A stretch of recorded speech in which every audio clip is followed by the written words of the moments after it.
Hello friends, RK competition classes में आप सभी का स्वागत है। इस वीडियो में हम एसएससी जीडी 2022-23 के मैथ के प्रैक्टिस सेट 5 को डिस्कस करने वाले हैं। इससे पहले हमने मैथ के 4 प्रैक्टिस सेट को डिस्कस किया हुआ है। यदि आपने उन वीडियो को वॉच नहीं किया हुआ है तो आप उसे प्लेलिस्ट में वॉच कर सकते हैं। ये सभी प्रैक्टिस सेट जो यहाँ पे डिस्कस किए जा रहे हैं ये यूथ कंपटीशन के प्रैक्टिस सेट हैं, जो मार्केट में आपको SSC GD 2023 youth competition practice book के नाम से उपलब्ध हैं। आप वहाँ से उसको ले सकते हैं। तो उसी प्रैक्टिस बुक के यहाँ पर प्रैक्टिस सेट कराए जा रहे हैं आपको मैथ के और रीजनिंग के, जिसमें आपको शॉर्ट ट्रिक के बारे में जानकारी दी जा रही है और प्रश्न कैसे कम समय में सॉल्व होंगे उसके बारे में भी आपको, कि ऑप्शन से कैसे हम प्रश्नों को सॉल्व कर सकते हैं उसके बारे में भी आपको बताया जा रहा है। तो वीडियो को आप पूरा देखिए जिससे आपको पूरी जानकारी प्राप्त हो सके। और यदि अभी तक आपने चैनल को सब्सक्राइब नहीं किया, चैनल को सब्सक्राइब कर दें और वीडियो को लाइक और शेयर करना ना भूलें। तो आइए आज की वीडियो को स्टार्ट करते हैं। तो आज का पहला प्रश्न देखते हैं।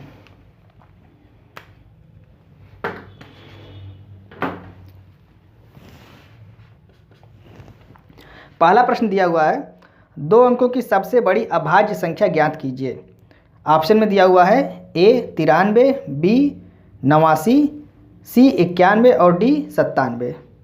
तो यहाँ पे आपको देखना है कि कौन सी सबसे बड़ी अभाज्य संख्या है 2 अंकों की। तो आपको पता होगा कि 1 से लेके 100 तक की कितनी अभाज्य संख्या होती है, तो 25 अभाज्य संख्याएं होती हैं।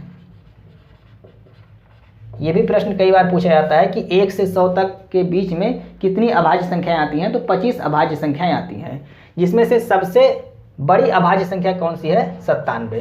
तो यहाँ पे ऑप्शन हमारा कौन सा सही हो जाएगा, ऑप्शन नंबर डी हमारा राइट आंसर हो जाएगा पहले प्रश्न का, कि 2 अंकों की सबसे बड़ी अभाज्य संख्या क्या है, 97 है। आइए दूसरा प्रश्न देखते हैं। दूसरा प्रश्न कह रहा है सरल करें, ब्रैकेट में जो दिया हुआ पहले हम उसको सरल करते हैं। तो 3 दूनी 6 7/3 माइनस 2 एकम 2 3/2 ब्रैकेट बंद, और ऑफ मतलब का 3/5 प्लस 5 एकम 5 2 7/5 और भागा लिखा हुआ है 3 दूनी 6 7/3। ये हमको सरल करना है। तो इसको हम सॉल्व करेंगे। यहाँ एलसीएम लेंगे, 3 से इसमें भाग देंगे, 2 आ गया, 7 दूनी 14 और माइनस यहाँ 3 आ गया, 3 त्रिका 9 गुणे 3/5 प्लस में 7/5 और ये भागा गुणे में होगा तो क्या हो जाएगा, हर अंश हो जाएगा और अंश हर हो जाएगा।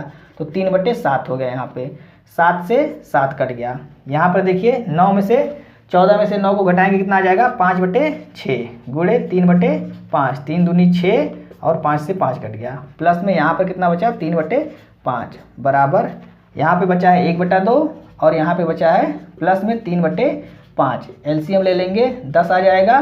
तो 2 × 10, 5 एकम 5 और 5 दूनी 10, 3 दूनी 6, 11/10 बराबर 10 सही 1/10। ऑप्शन हमारा कौन सा सही हो गया, ऑप्शन नंबर सी हमारा राइट आंसर है। आइए नेक्स्ट प्रश्न देखते हैं। तीसरा प्रश्न देखते हैं। तीसरा प्रश्न कह रहा है 290 और 660 का महत्तम समापवर्तक 10 है, उनका लघुत्तम समापवर्तक ज्ञात कीजिए। तो 2 संख्याओं का महत्तम समापवर्तक दिया है और लघुत्तम हमको ज्ञात करना है। तो पहली संख्या गुणे दूसरी संख्या बराबर लघुत्तम गुणे महत्तम, ये होता है। पहली संख्या कितना है, 290 गुणे 660 बराबर महत्तम कितना है, 10 और गुणे एलसीएम हमको निकालना है। तो यहाँ पे 0 से 0 कट जाएगा। अब इसका गुणा हम कर लेंगे, 29 में 66 से गुणा कर लेंगे और यहाँ पर एक 0 अभी बचा हुआ है तो पहले 0 लगा लेंगे। 6 9 54 4, यहाँ पर 5 आ गया। अब 6 दूनी 12 और 6 9 54, तो 5 4 9 2 11 1 और यहाँ पर 7, तो यहाँ पर 1 हो गया, 7 कैरी हो गया। और 6 दूनी 12 और 12 7 19, कितना आ गया, 19,140। यही हमारा आंसर आ गया। एलसीएम कितना आ गया, 19,140। 19,140 ऑप्शन नंबर सी हमारा राइट आंसर है। आइए नेक्स्ट प्रश्न देखते हैं। चौथा प्रश्न कह रहा है 2 वर्ष बाद एक शहर की जनसंख्या कितनी हो जाएगी जो वर्तमान में 12 लाख है और वृद्धि की दर 4% है। मतलब वृद्धि की दर 4% है और वर्तमान में 12 लाख है, तो 2 वर्ष बाद कितनी हो जाएगी जनसंख्या। तो 12 लाख यहाँ लिख लेते हैं, 5 शून्य हो गया, 12 लाख हो गया। अब ये कह रहा है कि प्रतिवर्ष 4% अगर वृद्धि होती है तो 4% वृद्धि का मतलब क्या हो गया, 104/100 गुणे 104/100। यही हमको निकालना है। 1 2 3 4 0 4 शून्य कट गया, और 104 का वर्ग हम लिखना है। तो यहाँ पर देखिए 120 गुणे 104 का वर्ग कैसे होता है, तो 100 से जितना ज़्यादा होता है, 100 से जितना ज़्यादा होता है उसका 2 गुना करके इसमें 100 में ऐड करते हैं, या जितना ज़्यादा होता है उसी को जितना है उसमें ऐड कर देते हैं।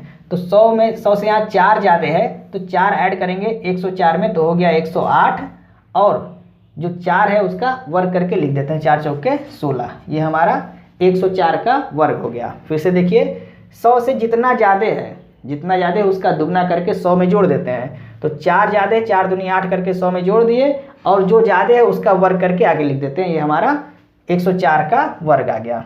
अब इसी का हम आगे गुणा कर देंगे। तो यहाँ देखिए, यहाँ तो शून्य हो गया, 12 छक 72, 2 हो गया 7 करी, 12 कम 12, 7 19, 19 का 9, और हासिल 1 हुआ, 12 अट्ठे 96, और 1 97, 97 का 7, और यहाँ पे 97 हो जाएगा पूरा, और 12 एकम 12, यानी कितना आ गया टोटल 12,97,920, 12,97,920। ऑप्शन नंबर ए हमारा राइट आंसर है। आइए नेक्स्ट प्रश्न देखते हैं। पांचवा प्रश्न देखते हैं। पांचवा प्रश्न क्या कह रहा है, जोई और मिनित के कंचों की संख्या का अनुपात 5:8 है। तो जोई और मिनित, मिनित को हम m लिख लेते हैं, कंचों की संख्या का अनुपात कितना है 5:8 है। आगे कह रहा है जबकि जैकब और मिनित के कंचों का अनुपात 7:12 है। जैकब JAB से जैकब आप समझ लीजिएगा, और मिनित को हम m ही रखते हैं। इसके कंचों का अनुपात कितना है 7:12 है, 7:12 है। निकालना है हमको क्या, जैकब, जोई और जैकब के कंचों का अनुपात निकालना है, मतलब जोई और जैकब इसके कंचों का अनुपात हमको निकालना है। तो सबसे पहले हम क्या करते हैं, तीनों का अनुपात निकाल लेते हैं, जोई और मिनित और जैकब, इन तीनों के कंचों का अनुपात निकालते हैं। यहाँ देखिए कॉमन है 8, और यहाँ पे कॉमन क्या है 12, तो 12 अट्ठे 96, इसके नीचे पहले हम लिख लेते हैं। अब हमको जोई निकालना है, इसका यहाँ पर अनुपात 5 है, नीचे के कॉमन से गुणा, 12 पंचे 60 हो गया, और यहाँ पे जैकब का अनुपात 7 है, ऊपर के कॉमन से गुणा, तो 7 अट्ठे 56, ये हो गया। अब इसको हम 4 से काट सकते हैं, तो 15 चौके 7, यहाँ 15 हो जाएगा, 15 चौके 60, और यहाँ पर 4 दूनी 8, 4 चौके 16, 4 एकम 4, 4 चौके 16। अब नहीं कटेगा। अब इसका अनुपात हमको पता करना है, तो 15:14, यही अनुपात हमारा हो गया, कटेगा नहीं, 15:14। ऑप्शन नंबर सी हमारा राइट आंसर है। छठवां प्रश्न देखते हैं। किसी थैले में लाल और नीले रंग के गेंदों की संख्याओं का अनुपात स्थिर है। छठवां प्रश्न, किसी थैले में लाल और नीले रंग के गेंदों की संख्याओं का अनुपात स्थिर है। जब उसमें 44 लाल गेंदें थी तो नीले गेंदों की संख्या 36 थी। मतलब रेड कितनी थी 44, तो ब्लू वाली गेंद कितनी थी 36 थी। अनुपात सेम है, कह रहा है अनुपात निश्चित है, तो इसका अनुपात हम निकालेंगे।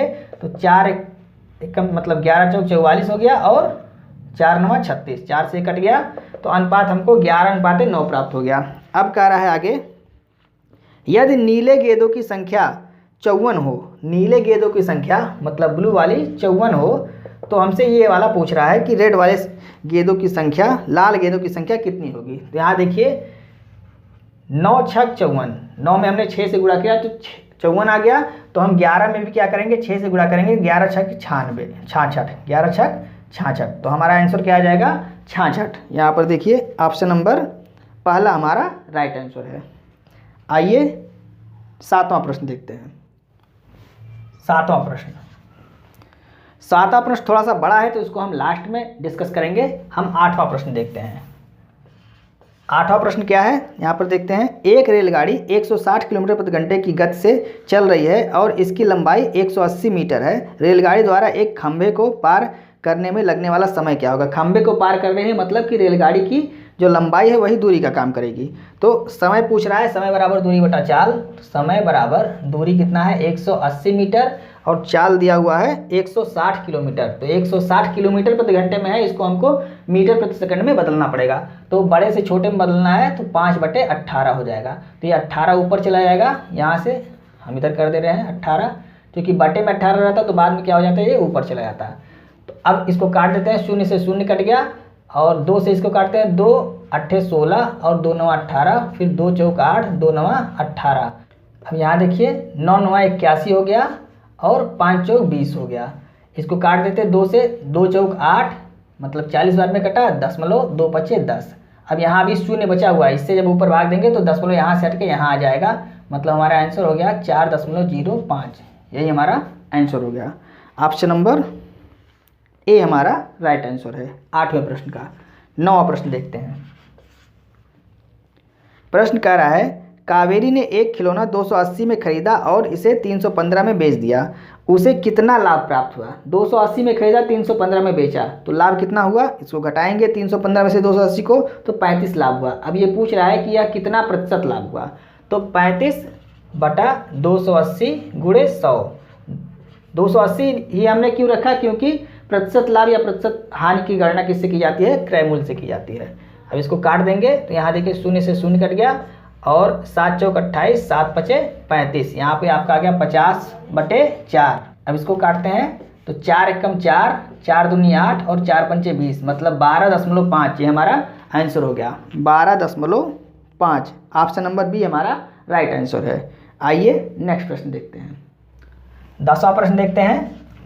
प्रश्न कह रहा है किसी वस्तु का विक्रय मूल्य ज्ञात कीजिए यदि दुकानदार उसे अंकित मूल्य 80 पर 5% की 2 क्रमागत छूट देता है। तो 80 रुपये पर 2 क्रमागत छूट देता है, तो यहाँ पर देखिए 80 और इस पर छूट 5% की दे रहा है, तो 95/100 गुणे 95/100। इसी को हम सॉल्व कर लेंगे तो हमारा क्या आ जाएगा? विक्रय मूल्य आ जाएगा, कितने रुपए पर वह बेचा। तो यहाँ पर देखिए 5 से इसको काटेंगे तो 19 बार में कट जाएगा, और यह 5 से 20 बार में, यह भी 19 बार में और यह 20 बार में, और 20 चौक 80 और 4 पंचे 20, और 19 का गुणा 19 में करेंगे, मतलब 19 का वर्ग कितना होता है? 361। 361 19 का वर्ग होता है, यहाँ बटे 5, 5 सते 35 और 5 दूनी 10, फिर 5 दूनी 10, 72.5। ये हमारा आंसर हो गया 72.5 दूनी 10, यहाँ 2 होगा, 5 दूनी 10 होगा ना, 5 नहीं होगा, तो यहाँ पे हमारा 72.2। ऑप्शन नंबर तीसरा हमारा राइट आंसर हो गया। आइए 11वां प्रश्न देखते हैं। प्रश्न कह रहा है सनी और पाउला मिलकर किसी काम को 12 घंटे में पूरा करते हैं। तो सनी मतलब एस और पाउला को हम क्या मानते हैं? पी। ये मिलकर कितने घंटे में करते हैं? 12 घंटे में कार्य को करते हैं। अब आते हैं आगे, जबकि पाउला उसी काम को अकेले 18 घंटे में पूरा कर सकती है। तो पाउला जो है वो उसी काम को 18 घंटे में अकेले पूरा कर सकती है। आगे क्या कह रहा है? एक अन्य व्यक्ति जेन को अकेले उसी काम को पूरा करने में 45 घंटे लगते हैं। तो जो जेन है इसको अकेले इसी काम को करने में 45 घंटे लगते हैं। अब इन तीनों काम क्या करेंगे? एलसीएम निकाल लेंगे। तो इसका एलसीएम हम कैसे निकालते हैं? एलसीएम निकाला जाता है, यहाँ देखिए 45 और 12 और 18, इनको अभाज्य सह अभाज्य गुणनखंड में हम तोड़ देते हैं। तो यहाँ देखिए 9 पचे 45 और 4 तियाँ 12 और 9 दूनी 18, ये सह अभाज्य संख्याओं में टूट गया है। तो यहाँ देखिए हम 9 ले लेते हैं, 5 ले लेते हैं और 4 ले लेते हैं। तो 3 9 में आ गया, 9 तो आ ही गया और 2 इसमें आ गया। इसी का हम गुणा करते हैं, 5 चौक 20 और 20 9 180। ये हमारा हो गया एलसीएम। अब 12 को इसमें भाग देंगे, कितनी बार जाएगा? तो 12 एकम 12 और 12 पच्चे 60, 180 से यह 10 बार में जाएगा, और यह 45 से 45 दूनी 90 और 45 चौक का 180। तो यह एक दिन का कार्य इन सभी का हो गया। अब यहाँ देखिए हमसे पूछ क्या रहा है? उसी काम को पूरा करने में सनी और जेन कितने घंटे लेंगे? सनी और जेन ये दोनों कितने घंटे लेंगे? तो इन दोनों काम को एक दिन का कार्य पता होना चाहिए। तो यहाँ पर देखिए पाउला एक दिन में 10 करता है और सनी और पाउला दोनों मिलकर 15 करते हैं। तो यह एक दिन में 10 कर रहा है, तो इसका कितना बचा? यहाँ 15 में से 5 ही बचा। तो मतलब 5 यह कौन कर रहा है? यह सनी करता है। तो सनी 5 करता है, और जो क्या नाम है, जैकब की क्या नाम है इसका, जेन कितना करता है? 4 करता है। तो दोनों मिलके सनी प्लस में जेन मिलके कितना कार्य करेंगे? तो 4 और 5 9 कार्य करते हैं। अब वही कह रहा है कि उसी काम को पूरा करने में दोनों कितना घंटे लेंगे? तो काम टोटल कितना है? 180, और 180 को यह एक दिन में 9 करते हैं, तो 9 दूनी 18, मतलब 20 दिन में पूरा करेंगे। तो 20 दिन हमारा राइट आंसर हो जाएगा। ऑप्शन नंबर डी हमारा राइट आंसर है। नेक्स्ट प्रश्न देखते हैं। 12वां प्रश्न देखते हैं। प्रश्न कह रहा है ए किसी काम को 30 दिन में और बी उसी काम को 20 दिन में समाप्त कर सकता है। तो ए 30 दिन में और बी उसी काम को 20 दिन में समाप्त कर सकता है। तो दोनों का हम एक दिन का कार्य निकालेंगे। सबसे पहले एलसीएम ले लेते हैं इनका, तो 60 आ जाएगा, 30 दूनी 60 और 20 तिया 60, दोनों का एक दिन का कार्य निकल गया। आगे कह रहा है ए और बी 6 दिन काम को साथ मिलकर करते हैं। तो ए प्लस बी का एक दिन का कार्य हम निकाल लेंगे। यहाँ पे कितना आ गया, 3 2 5 कार्य आ गया, एक दिन का कार्य। तो 6 दिन दोनों मिलकर कार्य करते हैं, 6 से गुणा करेंगे, 6 पंचे 30 कार्य दोनों कर लेते हैं मिलके। उसके बाद कह रहा है उसके बाद ए काम छोड़कर चला जाता है, शेष बचे काम को बी कितने दिन में पूरा करेगा। तो 60 काम यहाँ पे ये जो है ये टोटल वर्क है, 60 काम है टोटल, जिसमें से 30 दोनों मिलके कर लिए, बचा कितना, 30 काम बचा हुआ है। और इसको बी कितने दिन में करेगा, तो बी एक दिन में कितना करता है, 3 काम करता है। तो 3 से हम क्या करेंगे, भाग दे देंगे, तो कितना आ जाएगा, 10 हमारा आंसर आ जाएगा। तो ऑप्शन नंबर कौन सा सही है, सी ऑप्शन हमारा 12वें प्रश्न का राइट आंसर है। आइए 13वां प्रश्न देखते हैं। प्रश्न कह रहा है 6.25% वार्षिक ब्याज की दर से 5,000 रुपये की राशि का 5 फरवरी 2017 से 19 अप्रैल 2017 तक का साधारण ब्याज कितना होगा। अब यहाँ पे देखिए, यहाँ समय हमको निकालना पड़ेगा, क्योंकि वार्षिक ब्याज दे रहा है तो जो समय दे रहा है इसको भी हमको वर्ष में कन्वर्ट करना पड़ेगा। 5 फरवरी 2017, 17 फरवरी लीप ईयर है नहीं, तो 28 दिन की होगी, 5 निकल जाएगा तो बचेगा कितना, 23। फरवरी में कितना बचा, 23 दिन बचा, प्लस में मार्च 31 का होता है, और प्लस में यहाँ पर क्या कर रहा है 19 अप्रैल, तो 19 यहाँ अप्रैल में भी ऐड होगा। टोटल कितना हो गया दिन, तो यहाँ देखिए 9 1 10 3 13, 3 हो गया, 3 2 5 1 6 1 7, 73 हो गया। अब इसको हमको वर्ष में बदलना है, तो वर्ष में बदलना है तो हम 365 से यहाँ पे क्या करेंगे, भाग दे देंगे। 365 से हम भाग दे देंगे तो इसको काट देंगे, कितनी बार में कट जाएगा, 7 पचे 35, 3 पचे 15, 5 बार में कट जाएगा। 1/5 हमारा यहाँ पे टाइम आ गया, यानी कि समय कितना आ गया, टी बराबर आ गया 1/5। अब आर बराबर कह रहा है 6.25 और पी बराबर दिया हुआ है 5000। अब हमको ब्याज निकाल लेना है, यानी कि एसआई निकालना है, साधारण ब्याज निकालना है। यहाँ पे देखिए साधारण ब्याज, एसआई बराबर PRT/100। तो पी है 5000 दिया हुआ है, और आर कितना दिया हुआ है 6.25, और टी हमारा निकल गया यहाँ से 1/5 और बटे 100, 0 2 0 यहाँ पे कट जाएगा। 5 से इसको भी हम काट देते हैं, 5 एकम 5, यहाँ 10 आ गया। अब बचा 6.25, इसमें 10 से गुणा करना है, तो बराबर हमारा क्या आ गया, 62.5, क्योंकि 10 से जब गुणा होगा तो 0.1 अंक इधर आ जाएगा, तो 62.5 यही हमारा आंसर हो गया। ऑप्शन नंबर ए हमारा राइट आंसर है। आइए नेक्स्ट प्रश्न देखते हैं। 15वां प्रश्न देखते हैं। 14वां प्रश्न भी अभी हम लास्ट में उसको डिस्कस करेंगे।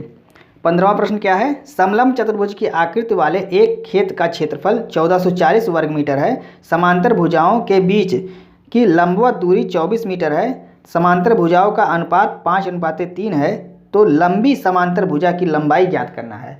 तो समलंब ये होता है, ये आपका समलंब होता है, इसका क्षेत्रफल कितना दे रहा है, 1440 ये क्षेत्रफल है, और जो ये बीच की दूरी है वो 24 मीटर है, और यहाँ पे अनुपात दे रहा है 1 5 और 1 3 अनुपात में। तो चूंकि यह निश्चित राशि है दोनों, तो इसको भी हम यहाँ पे एक कांस्टेंट लगा के निश्चित कर लेंगे, और कांस्टेंट का मान निकाल के उसकी वैल्यू निकाल लेंगे। तो यहाँ हम x लगा देते हैं दोनों में।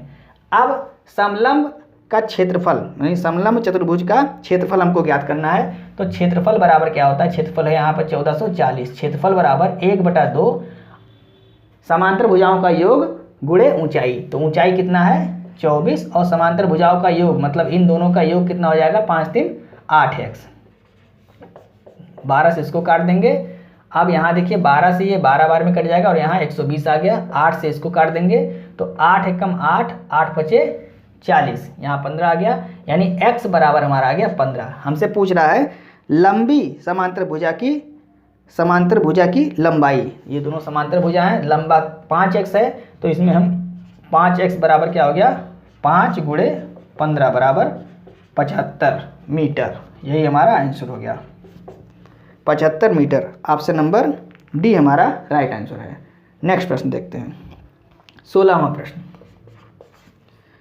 प्रश्न कह रहा है एक घन की सभी भुजाओं का योग 48 सेंटीमीटर है, इनका आयतन ज्ञात कीजिए। तो घन की सभी भुजाएं, घन में कितनी भुजा होती है, ये देखिए घन है और इसमें कितनी भुजा, 4 ये हो गई, 4 ये, 8 हो गई, एक 9, एक 10 और एक 11 और एक 12, 12 भुजा होगी टोटल। तो 12 भुजा का योग कितना दे रहा है, 48। यहाँ ए हो गया 12 भुजा का योग, यानी कि 12 ए हो गया तो 48 हो गया। तो 12 चौक 48, तो ए बराबर यहाँ से क्या निकल गया, 4 निकल गया। अब ए बराबर 4 निकल गया, हमको आयतन निकालना है घन का। घन का आयतन बराबर क्या होता है, ए क्यूब, मतलब 4 का क्यूब कितना हो गया, 4 चौके 16 चौका 64 सेंटीमीटर। ये किस में है, सेंटीमीटर में है, सेंटीमीटर, सेंटीमीटर क्यूब। यही हमारा आंसर हो गया। ऑप्शन नंबर सी हमारा राइट आंसर है। नेक्स्ट प्रश्न देखते हैं, 17वां प्रश्न देखते हैं। यहाँ पर दिया है आंकड़े 2x 7 3 y 9 6 का माध्य 6 है, जहाँ पर x और y नियतांक हैं। यदि x को 3x + 1 और y को y + 3 द्वारा प्रतिस्थापित किया जाता है तो माध्य 2 बढ़ जाता है। तो x का मान हमको ज्ञात करना है। तो शुरुआत में सबसे पहले हम माध्य ज्ञात कर लेते हैं और जब 2 बढ़ जाता है तो उसका माध्य ज्ञात कर लेते हैं। तो इस तरह से हमको समीकरण प्राप्त हो जाएगा और हम x की वैल्यू ज्ञात कर लेंगे। तो यहाँ पर देखिए, अगर 1 2 3 4 5 6 7 7 संख्याएं आप ध्यान से देखिए, 7 संख्याएं हैं, इनका माध्य दिया हुआ है 6। तो 6 सत्ते कितना हो गया, 42। तो सबसे पहले इनको हम ऐड कर लेते हैं। तो 9 6 15 और 15 और 3 18 18 9 6 15 15 3 18 18 2 20 7 27 27 हो गया। और प्लस में x प्लस y बराबर 7 संख्याएं हैं तो 7 छक 42, माध्य 6 है तो संख्याओं से गुणा कर देंगे तो योगफल आ जाएगा इनका, 42 आ गया। 27 दे जाएगा, घट जाएगा, कितना आ गया, x प्लस वाई बराबर, इसमें से 27 घटाएंगे तो 7 में से 12 में से 7 गया 5 और यहाँ पर 1 15 आ गया। ये आपका पहला समीकरण मिल गया। अब कह रहा है x के स्थान पे 3x + 1 और y के स्थान पे y + 3 रख दिया जाए। तो सेम वैल्यू ऐड करने पे तो यही आएगी, लेकिन x के स्थान पे क्या रख रहा है, 3x + 1, तो 1 यहाँ से बढ़ जा रहा है और y के स्थान पे y + 3 यहाँ से 3 बढ़ जा रहा है। तो 3 1 4 हम इसमें और ऐड कर लेंगे, मतलब यहाँ कितना हो गया 31 और प्लस में 3x हो रहा है और प्लस में y हो रहा है, 3x और प्लस y। इसको आप पूरा ऐड करेंगे रख के, चूँकि समय कम है इसलिए थोड़ा जल्दी करना पड़ रहा है। अब यहाँ पे कह रहा है 2 बढ़ जाता है, पहले 6 था माध्य, अब हो जा रहा है 8 और संख्या 7 ही है। तो 8 सत्ते कितना हो गया 56। अब इसको इधर ले जाके घटा देंगे, कितना आ जाएगा, यहाँ 3x प्लस में y बराबर कितना आ गया, यहाँ 5 आ गया और यहाँ पे आपका 2 25 आ गया। ये दूसरा समीकरण आ गया। अब इन दोनों को हम क्या करेंगे, घटा देंगे। तो x प्लस में y बराबर 15 घटा देते हैं, यहाँ पे आपका आ गया 10 और ये आपका कट गया, यहाँ पर आ गया 2x, 2 से ये कट जाएगा, 2 5 10, तो x बराबर कितना आ गया 5।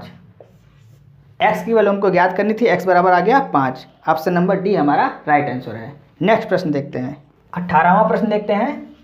यहाँ पर एक पाई चार्ट दिया गया, आप ध्यान से देखिए पाई चार्ट को। निम्न चार्ट भारत में मोबाइल निर्माता कंपनियों के बारे में जानकारी देता है। तो यहाँ चार्ट में प्रतिशत के हिसाब से सभी कंपनियों को अलग अलग दर्शाया गया है।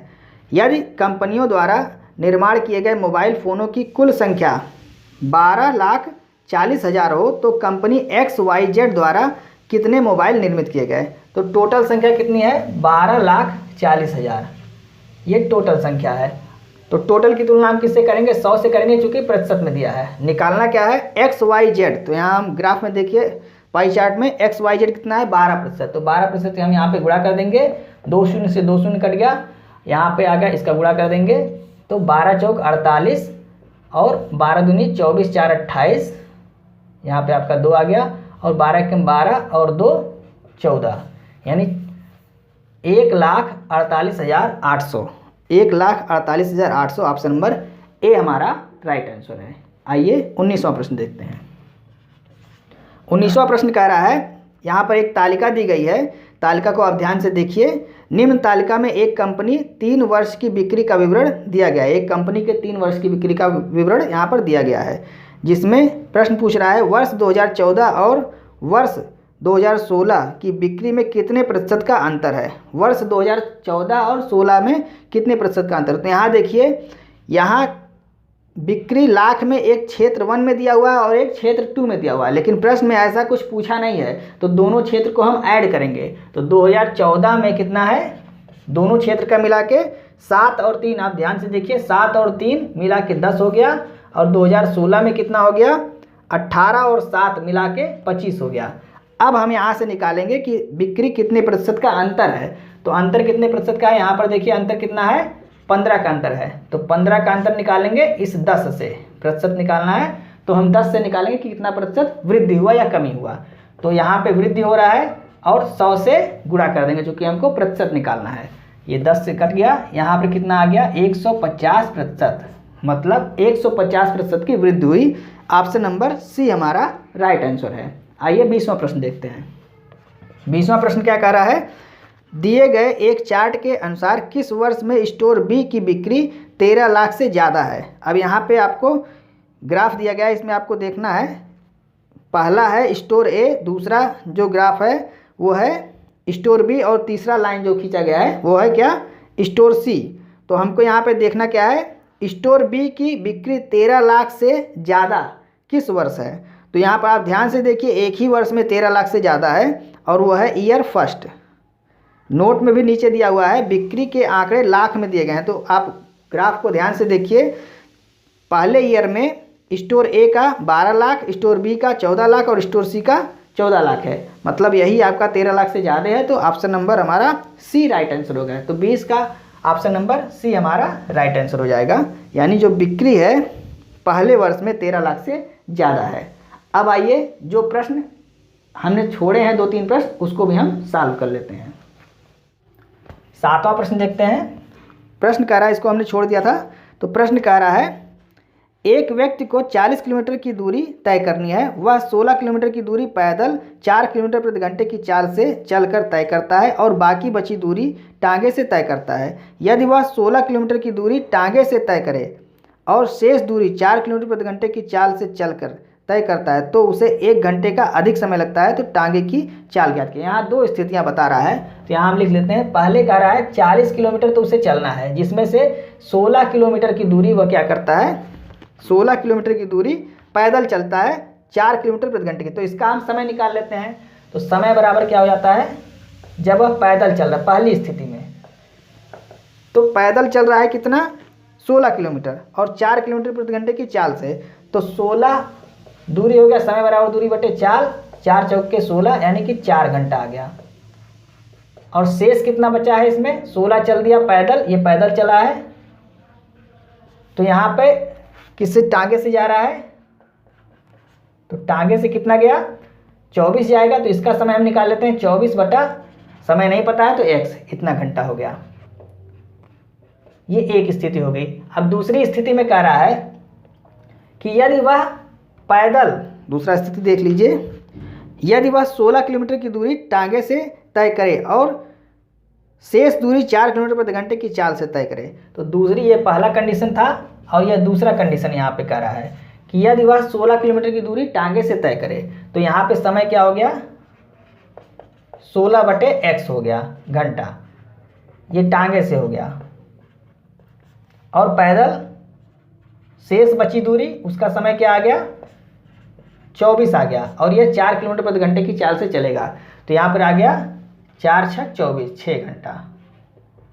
अब 2 स्थितियाँ आ गई। अब कह रहा है जब इससे चलता है तब उसे 1 घंटा ज़्यादा लगता है, तो ज़्यादा लग रहा है 1 घंटा, तो इसमें से हम क्या करेंगे, 1 घटा देंगे और इन दोनों स्थितियों को बराबर कर देंगे, यानी कि टोटल समय इसमें कितना लग रहा है, यहाँ पर देखिए 4 घंटा और प्लस में 24 बटा x घंटा, ये इतना टोटल समय यहाँ लग रहा है, और यहाँ पर लग रहा है 16 बटे x और प्लस में 6।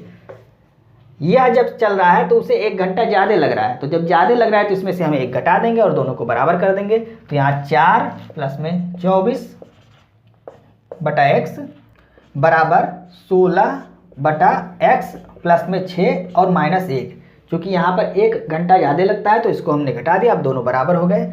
अब यहाँ देखिए x को इधर ले आएंगे, 4 को इधर, तो यहाँ 1 घटेगा 5 हो जाएगा, और 4 भी आके इधर घटेगा तो कितना हो जाएगा, 1 हो जाएगा, और ये इधर आ जाएगा। तो 24 बटा x माइनस 16 बटे x बराबर, इधर ये भी आएगा तो घटेगा तो कितना हो जाएगा, यहाँ पे 1 हो जाएगा। भाई पहले 1 घटा तो 5 हो गया और 4 भी घट गया तो कितना बचा, 1 बचा। अब इसी को हमको सॉल्व करें। यहाँ पर एलसीएम हम कितना ले लेंगे, x ले लेंगे। x को अगर हम एलसीएम ले लेते हैं तो यहाँ 24 माइनस 16 कितना आ जाएगा, तो यहाँ पे आ गया आपका 24 और 16 तो 8 आ गया यहाँ पे बराबर 1। तो x बराबर क्या आ गया, 8। यही हमारा आंसर हो गया। x की वैल्यू हमको प्राप्त करनी थी, यानी कि जो टांगे की चाल है तो 8 किलोमीटर प्रति घंटा। आंसर हमारा कौन सा सही हो गया, ऑप्शन नंबर बी हमारा राइट आंसर है।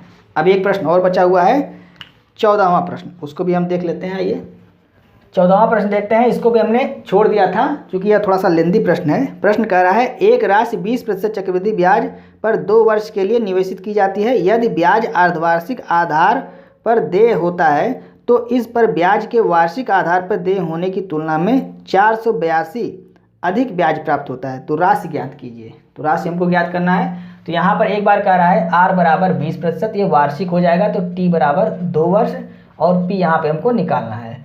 और एक बार कह रहा है अर्धवार्षिक, तो अर्धवार्षिक जब रहेगा तो r बराबर क्या हो जाएगा, तो इसमें 20% में हम क्या करेंगे, 2 से जब भाग देंगे तो r बराबर हमारा 10% हो जाएगा। और t बराबर कितना हो जाएगा, चूँकि अर्धवार्षिक है, 1 वर्ष 2 वर्ष है और 2 वर्ष में अगर 6 माह हम जोड़ें तो कितनी बार आएगा, 4 बार। तो t बराबर 4 हो गया। p यहाँ पर भी हमको निकालना है, p सेम है। अब यहाँ से हम एक बार चक्रवृद्धि ब्याज निकालेंगे और यहाँ से एक बार चक्रवृद्धि ब्याज निकालेंगे और उसके बाद इसमें से इसको घटा देंगे और बराबर कितना आ जाएगा, 482 के। तो हम निकालते हैं चक्रवृद्धि ब्याज। चक्रवृद्धि ब्याज बराबर होता है p ब्रैकेट में 1 प्लस r क्या होता है 20/100 और पर पावर t 2 है माइनस p। और इधर भी निकाल लेते हैं सेम चीज़, p ब्रैकेट में 1 प्लस r है यहाँ पे 10/100 और यहाँ पर 4 माइनस p। इसको सॉल्व करते हैं, 20×5 = 100, यहाँ पे ये कट जाएगा, अंदर आ जाएगा आपका 5 एकम 5 एक 6/5। तो p ब्रैकेट में 6/5 का स्क्वायर माइनस p, यहाँ पे आपका आ गया p ब्रैकेट में 10 एकम 10 और 11/10 इस पर पावर 4 माइनस p। p यहाँ से कॉमन ले लेते हैं और यहाँ से भी हम कॉमन लेते हैं। तो p को कॉमन ले लेते हैं, यहाँ हो गया 6×36/25 माइनस 1, यहाँ से कॉमन हो गया। सेम चीज़ यहाँ पर भी करेंगे, p कॉमन ले लेंगे तो यहाँ पे हो गया 11 का 4 बार गुणा होगा। तो 4 बार अगर गुणा करते हैं तो 11 का क्यूब होता है 1331। 11 का क्यूब होता है 1331। इसमें हम 11 से अगर गुणा करते हैं, 11 एकम 11, 11 33 एक 34 और 11 33 3 36 और 11 एकम 11 3 14, यानी कि 14,641 हमारा आता है। यहाँ पे 14,641/10,000 माइनस 1, यहाँ से कॉमन ले लिया हमने। अब इसको हम क्या करते हैं, गुणा कर एलसीएम लेंगे 25, तो 25 ऊपर जाके यहाँ घटेगा तो p यहाँ पे कितना आ गया 11। इसको सॉल्व करेंगे तो 11/25 आ जाएगा। अब यहाँ पर देखिए इसको जब सॉल्व करेंगे तो यहाँ 10,000 हो जाएगा, एलसीएम लेंगे 10,000 और 14,641 में से 10,000 जब घटेगा तो यहाँ बच जाएगा 4,641/10,000। अब इसमें से इसको घटा देंगे और बराबर कितना कह रहा है, कितना ज़्यादा मिलता है 482 रुपये। तो 4,641/10,000 p और माइनस 11/25 p बराबर 482। यहाँ से p को हम कॉमन ले लेते हैं तो यहाँ पर हो जाता है आपका, और यहाँ एलसीएम लेंगे 10,000 को, 10,000 एलसीएम ले लेते हैं। यहाँ तो सेम ही रहेगा 4,641 और यहाँ 25 चौके 100, यानी यहाँ 400 आ गया और 400 से 11 में जब गुणा करेंगे तो 11 चौक 44 और 2 शून्य और यहाँ p बाहर है इधर 482। इसको जब सॉल्व करते हैं तो 4400 और यहाँ 4641, तो कितना बच जाता है 241 p/10,000 बराबर 482। यह 2 बार में कट जाएगा और ये इधर जाके गुणा हो जाएगा तो p बराबर कितना आ गया, p बराबर 20,000। p बराबर 20,000, p बराबर 20,000, ऑप्शन नंबर बी हमारा राइट आंसर है। तो ये थोड़ा प्रश्न लेंदी था और 20 प्रश्नों में आप ये मान लीजिए 2 या 3 प्रश्न आपके लेंदी आएंगे, तो उन प्रश्नों को आपको छोड़ना है और उसको बाद में जब आपका समय बचे तब आपको सॉल्व करना है। तो उम्मीद करते हैं आपको आज का प्रैक्टिस सेट समझ में आया होगा। कुछ प्रश्न आज के प्रैक्टिस सेट में लेंदी थे, इसलिए हमने उनको बाद में डिस्कस किया। तो यदि आपको वीडियो अच्छी लग रही है तो आप इसे अपने दोस्तों को शेयर करें और वीडियो को लाइक और सब्सक्राइब करना ना भूलें और बेल आइकन को भी प्रेस कर लें, जिससे हमारी आने वाली सभी वीडियो की नोटिफिकेशन आपको समय समय पर मिलती रहे। मिलते हैं नेक्स्ट वीडियो में। जय।